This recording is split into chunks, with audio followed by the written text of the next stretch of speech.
lahat ng mga yan, oh. Hindi ka sasantuin yan. Gusto mo mamamatay dito? Boss! Palawan niyo lang ako! Hindi ko alam na pinapakagat mo lang ako. Gusto mo leksyonin kita? Boss, magulat na ako. Gusto mo, ihanap mo lang ang kinakalaban na yung kalaban mo na kaparehas mo yung tira. Gusto mo? Hoy! Sino ba naman pinyal dyan? Emong! Tanggol! Tanggol! Marunong mo magbinyal?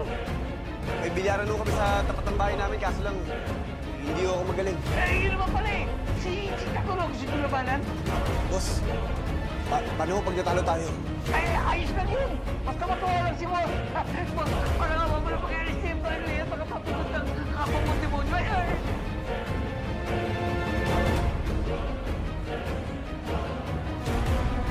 Sige,